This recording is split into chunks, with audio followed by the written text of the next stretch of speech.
پێمە ئیسرائیل ئەمریکا لە شەرقی ئەوسەتا خوان بە هەزار زمان ڕایان گەیاندوو، یعنی ئەوەی کە بەڕاستی کەسێ پێی وابێ ئەمریکا پشتە کاتە ئیسرائیل ئەوە خەوە بینێت بەسەراحەت، یانی خەوە بینێ لە خەوی ئەوە ڕۆیە.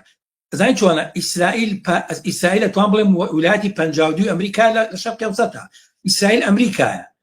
یعنی ئەگەر ئیسرائیل ئەمریکا نەبێت لە ماوەی 1 ساڵە 22 ملیار دۆلار لە پارەی ئەوەی دەخواڵن دافع زەرای تاکس پێر، ئەوەی کە ینی باجەیەن، یعنی لە قوتی خەڵکی ئەمریکا بێنێ بیا بە ئیسرائیل بۆ شەڕەکەی، بەڵام لە کاتێکا خەڵکی ئەمریکا خۆی کێشەی داودەرمانی هەیە، زمانی سەحی نییە، بە چەندین کەس لەسەر جادەکانە خەوێ، یعنی چەند هەزاران کەس هۆملێس و لەسەر جادەکان و لە ناو هینی خەوا خەون.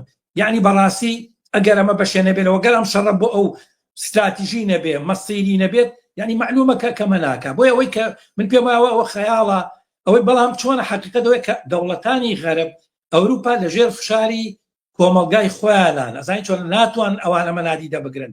کاتێک کە بە ملیۆن خەڵک، بە سەدان هەزار کەس لە بەریتانیا، لە شارەکانی بەریتانیا، لە لەندەن زیکی 20 ئەوە مانگە هەموو ڕۆژانێکی شەممە بەدیان هەزار کەس لە لەندەنان خۆپشاندانەکەن. بەڕاستی ینی فشاریان هێناوە بۆ سەر حکومەتی لەیبەر.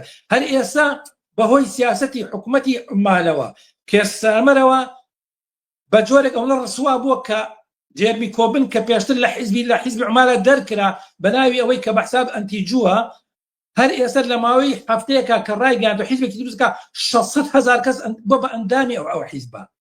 یعنی دوو ئەوەی تقریبا حیزبی عمال خەریکە حیزبی عمال وردەودا هەمووی جێهێڵێ.